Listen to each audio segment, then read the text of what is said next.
Question qu'on me pose souvent. Lorsque la femme sort du mikvé, du bain rituel, a-t-elle le droit de se doucher ou pas? Quel est le problème ici? Vous savez qu'il y a énormément de personnes qui malheureusement, et jusqu'au jour d'aujourd'hui, font un amalgame dramatique. Et ils pensent que la raison pour laquelle on doit se rendre au mikvé, c'est pour faire sa toilette, pour être propre. Et ils considèrent que la purification dépend de la propreté. Or, c'est deux notions qui sont complètement différentes. Certaines personnes se disent, bon, aujourd'hui j'ai pas tellement la force d'aller au mikvé, et puis en plus il faut payer quelque chose. Je préfère faire une baignoire chez moi à la maison, je rentre dans ma baignoire, et de cette façon-là, j'ai fait mon mikvé. Il faut savoir, et je le répéterai de façon inlassable, que c'est complètement faux. Une femme qui ne s'est pas rendue dans un bain rituel, kasher, d'après la halakha, ne s'est pas acquittée. Et elle reste dans son état de nida jusqu'au jour où elle se sera trempée dans un endroit kasher en bonne et due forme. Donc, la baignoire, la douche, ça ne purifie pas du tout.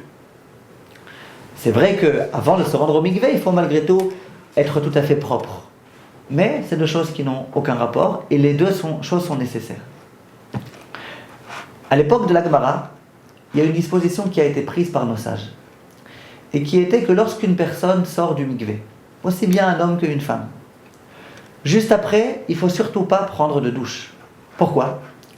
Ils se sont dit, à l'époque, vous savez que les endroits dans lesquels on se trempait étaient extrêmement sales. Donc les gens, automatiquement, juste après, ils prenaient leur douche. En quelque sorte, ça faisait partie du rituel. On rentrait dans le mikvé, immédiatement après, on allait prendre sa douche. Et à ce moment-là, nos maîtres se sont aperçus qu'un certain nombre de personnes ont commis cet amalgame. Et ils se sont dit, finalement, qu'est-ce qui rend pur? C'est pas cette eau tout crasseuse, c'est la douche d'après. Ils se sont dit, ouh, si jamais on risque d'en venir à cette confusion, et que les gens risquent de penser que c'est la douche qui purifie, et qu'on pourrait pourquoi pas envisager à la place de se rendre au mikvé, de prendre une bonne douche, on interdit complètement cette chose-là. Et voilà pourquoi nos maîtres ont interdit rigoureusement de se doucher après le mikvé.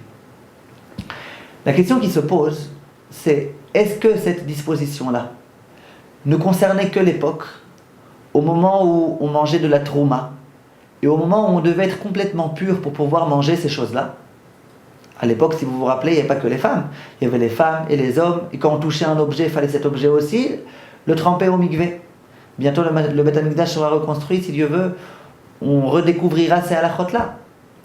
Est-ce que ça ne concerne que cette époque-là? Ou est-ce que ça concerne aussi, de nos jours, lorsque la femme se rend au mikvé, qu'ensuite elle n'aurait pas le droit de se doucher pour éviter cette confusion dramatique?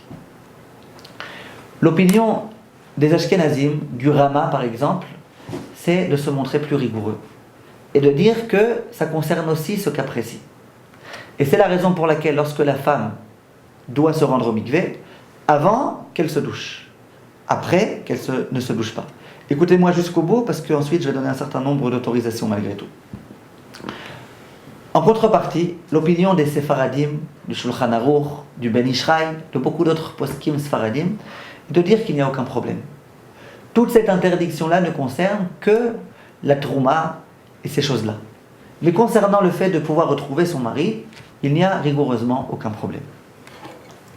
Donc en pratique, une femme qui vient de se rendre au mikvé et qui souhaiterait se doucher juste après, d'après les Sfaradim, on a le droit, d'après les Ashkenazim, on n'a pas le droit. Je tiens à préciser aussi, au passage, que de nos jours, les mikvaot pour femmes sont extrêmement propres. J'allais dire qu'on peut se permettre de rentrer le verre à l'intérieur et de boire. Quelquefois, on met dedans un peu de javel et compagnie, donc c'est pas conseillé. Mais l'eau est vraiment limpide, propre. Elle est de nos jours changée tous les jours. Donc vraiment, il n'y a pas besoin ensuite d'aller se doucher. Les personnes qui rentrent dans ce mikvé, c'est aussi des personnes qui se sont déjà douchées longuement. Donc vraiment, il n'y a pas lieu de se doucher. Donc concernant les Ashkenazim, qui souhaitent se doucher juste après, il y a malgré tout certains cas dans lesquels on autorise. Quels sont ces cas-là? Premier cas, lorsque la femme est déjà rentrée à la maison. La femme est rentrée à la maison, elle a déjà touché son mari. Tant qu'elle était nida, elle n'avait pas le droit de le toucher. Elle n'avait pas le droit de l'embrasser. Elle rentre du mikvé, déjà, elle touche son mari, elle l'embrasse. À ce moment-là, l'effet du mikvé a déjà été constaté. Parce que jusqu'à présent, elle ne le faisait pas. Dorénavant, elle le fait. Ça prouve bien que le mikvé lui-même, c'est lui qui a permis de purifier cette femme-là. Dès lors, elle peut aller prendre sa douche, pourquoi pas. Elle est consciente que c'est le mikvé qui lui a permis maintenant de toucher son mari. Donc elle peut après se prendre sa douche. Le premier cas dans lequel on autorise, c'est dans le cas où on peut s'apercevoir de façon claire que la purification du mikvé a été effective sans la douche. Et ensuite, pourquoi on va se toucher? Pour tout type de raisons hygiéniques. Autre cas, si la femme habite loin par exemple, et qu'elle a dû courir jusqu'à la maison, et qu'elle est en sueur, ou qu'elle s'est salie, dans ces cas-là aussi, il y a lieu d'autoriser. Pourquoi on autorise? Pour la raison que je viens d'expliciter. La raison pour laquelle elle vient maintenant se doucher, c'est parce qu'elle est sale. C'est pas parce qu'elle pense que c'est la douche qui purifie. De la même façon, quand il y a un long moment qui s'est déjà produit, entre le moment où on s'est purifié et le moment où on vient prendre sa douche, il y a lieu d'autoriser. Le problème, c'est qu'en même moment, en quelque sorte, ça fait partie du rituel. Je me trempe, je me douche. Sous-entendu, je suis sorti du mikvé et je suis purifié parce que j'ai fait les deux choses. Par contre, dans la mesure où c'est pas de cette façon-là qu'on procède. Dans la mesure où je me suis purifié, ça y est, je suis sorti du mikvé, je suis pur. Ensuite, je viens me doucher. Là, c'est déjà complètement autre chose. Voilà, c'est à la halachot-là.